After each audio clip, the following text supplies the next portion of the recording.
Pourquoi Donald Trump parle de paix au Congo et au Rwanda? Imaginez ceci. Donald Trump, l'homme qui ne mâche pas ses mots, sort de son hélicoptère, micro rouge braqué sur lui, et déclare au monde entier qu'il apporte la paix au Congo et au Rwanda. Oui, vous avez bien entendu. La paix, dans une région ravagée par des décennies de conflits, de minerais volés et de souffrances humaines. Pourquoi cet homme, connu pour ses tweets incendiaires et ses deals audacieux, s'implique-t-il soudainement dans une crise à des milliers de kilomètres des États-Unis? Accrochez-vous, car ce que vous allez découvrir dans les prochaines minutes pourrait changer votre vision de la politique mondiale.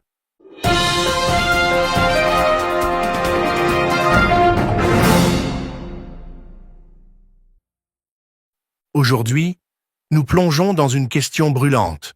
Pourquoi Donald Trump se prononce-t-il publiquement sur la paix en République démocratique du Congo et au Rwanda? Est-ce un coup de communication, un calcul stratégique ou quelque chose de plus profond? Nous allons décortiquer les faits, explorer les coulisses diplomatiques et révéler ce que cela signifie pour le Congo, pour l'Afrique et pour le monde. Si vous pensez que cette histoire n'est qu'un détail, détrompez-vous. Elle pourrait redessiner la carte géopolitique de l'Afrique centrale. Restez avec nous, car ce que vous allez entendre est aussi surprenant qu'essentiel. Commençons par poser le décor. La République démocratique du Congo, un géant africain, est riche en minerais critiques. Cobalt, coltan, lithium, des ressources qui alimentent nos smartphones, nos voitures électriques et l'économie mondiale. Mais cette richesse est une malédiction. Depuis des décennies, le Congo est déchiré par des conflits armés, des groupes rebelles comme le M23 et des ingérences étrangères. À l'est, près de la frontière rwandaise, des millions de personnes ont été déplacées, des familles détruites, des villages rasés. Le Rwanda, voisin bien plus petit mais stratégiquement influent, est souvent pointé du doigt pour son rôle dans ces tensions, accusé de soutenir des groupes armés pour sécuriser son accès aux minerais congolais. Pendant ce temps, des puissances étrangères, la France, la Chine, l'Europe, se disputent l'accès à ces ressources, laissant le peuple congolais dans l'ombre. C'est dans ce chaos que Donald Trump entre en scène. Le 27 avril 2025, une déclaration de principe est signée à Washington, sous l'égide des États-Unis. Ce document, publié par le département d'État, engage le Congo et le Rwanda à respecter la souveraineté et les frontières de chacun, à soutenir l'intégration régionale et à poser les bases d'un accord de paix définitif. Trump, dans un tweet retentissant, proclame « De grandes nouvelles viennent d'Afrique. J'œuvre à mettre fin aux guerres et à la violence. La paix arrive au Congo et au Rwanda. Restez à l'écoute. » Ces mots ne sont pas anodins. Ils signalent un tournant, mais pour comprendre pourquoi, il faut d'abord saisir le problème central. Le conflit entre le Congo et le Rwanda n'est pas seulement une querelle locale, c'est une guerre par procuration, alimentée par des intérêts mondiaux. Les minerais congolais sont au cœur de l'économie numérique, et les grandes puissances se battent pour les contrôler. Pendant des années, les États-Unis, sous des administrations précédentes, ont soutenu le Rwanda, vu comme un allié stable en Afrique de l'Est. Mais ce soutien a eu un coût, l'instabilité au Congo, avec des millions de morts et de déplacés. La politique de Biden, marquée par des figures comme Blinken ou Clinton, a été critiquée pour son ambiguïté, laissant le Rwanda opérer dans l'ombre tout en prétendant promouvoir la paix. Trump, lui, veut rompre avec cette hypocrisie. Mais pourquoi maintenant? Et pourquoi lui? Explorons les angles. D'abord, il y a la stratégie géopolitique. Les États-Unis savent que la Chine gagne du terrain en Afrique, particulièrement au Congo, où elle contrôle des mines clés. Trump avec son mantra « America First », voit une opportunité: sécuriser l'accès aux minerais congolais pour les entreprises américaines tout en affaiblissant l'influence chinoise. En soutenant le Congo, il positionne les États-Unis comme un partenaire fiable, contrairement à la France ou à l'Europe, souvent perçue comme néocoloniale. Mais il y a plus. Trump sait que la paix au Congo passe par une pression sur le Rwanda. En forçant Kigali à signer cet accord, il envoie un message clair. Les jours où le Rwanda pouvait agir en toute impunité sont révolus. Ensuite, il y a le facteur Trump lui-même. Cet homme prospère sur les projecteurs.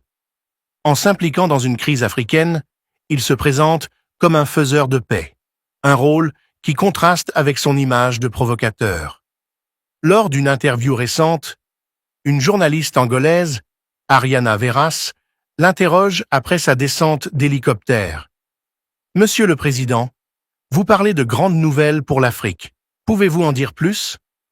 Trump répond avec assurance: « Nous avons de bonnes nouvelles pour le Rwanda et le Congo.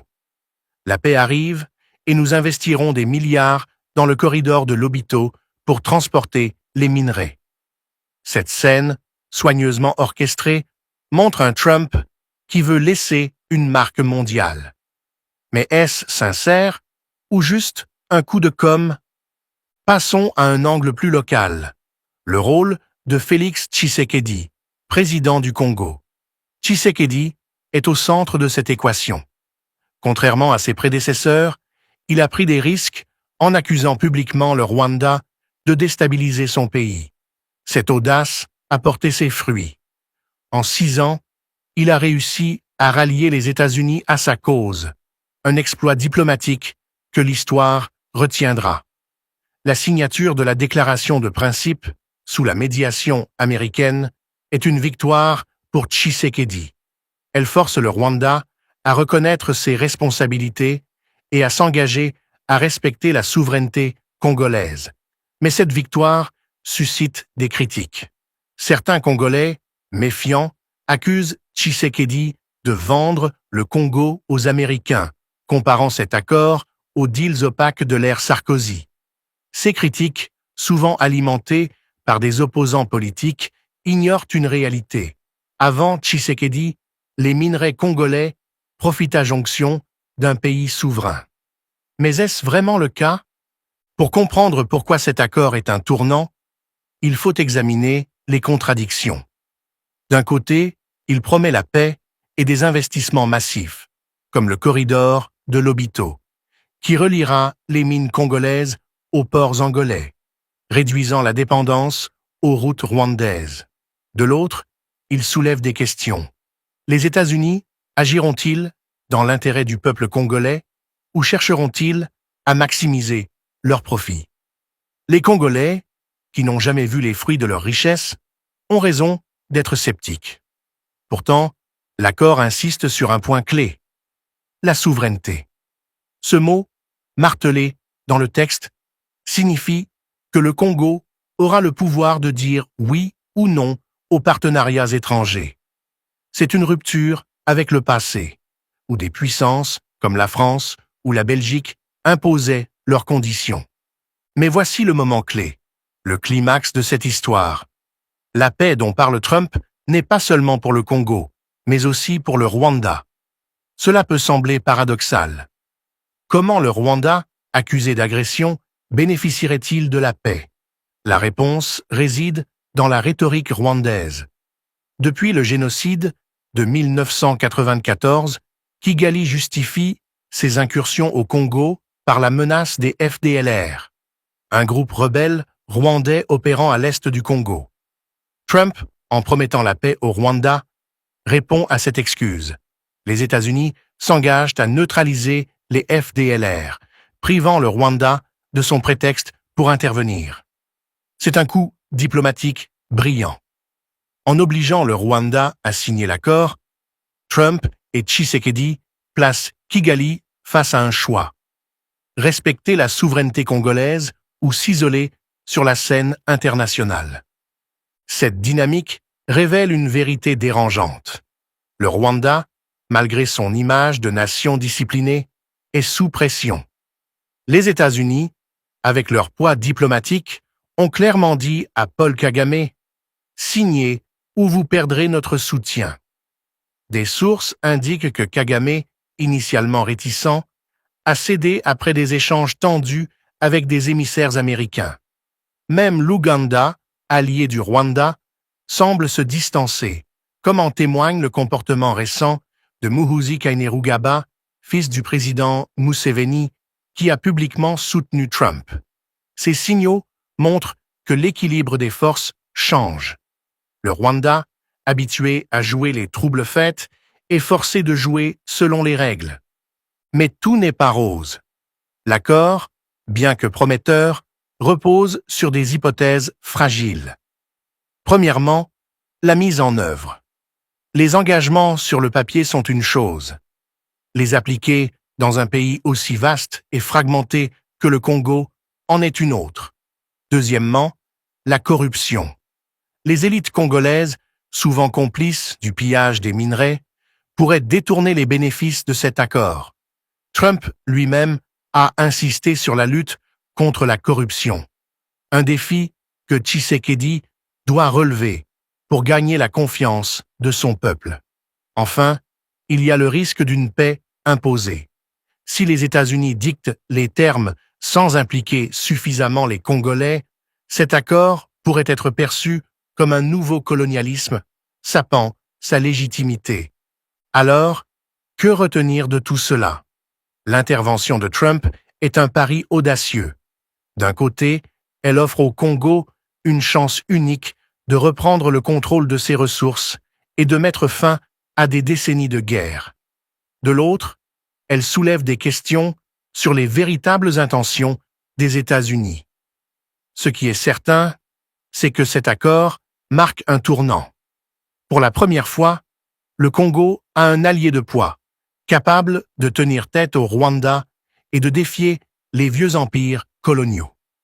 Tshisekedi, malgré les critiques, a prouvé qu'un leadership courageux peut changer la donne. Et Trump, en se posant en architecte de la paix, redessine son héritage. Mais l'histoire ne s'arrête pas là. Le peuple congolais, trop longtemps ignoré, doit maintenant se mobiliser. Comme l'a dit un analyste congolais, le Congo réclame ses enfants. Cela signifie une unité nationale, une lutte contre la corruption et une vigilance face aux partenaires étrangers. La paix est possible, mais elle ne sera pas offerte sur un plateau. Elle se gagnera par la détermination d'un peuple qui refuse de rester victime. Si cette histoire vous a secoué, elle ne fait que commencer. Les prochaines semaines seront cruciales pour voir si cet accord tient ses promesses.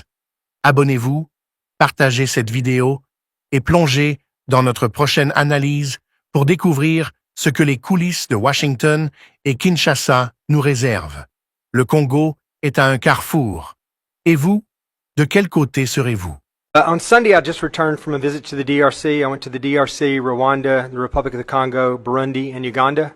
I met with the president in the DRC, the president in the Republic of Congo, the president in Burundi, and the president in Rwanda.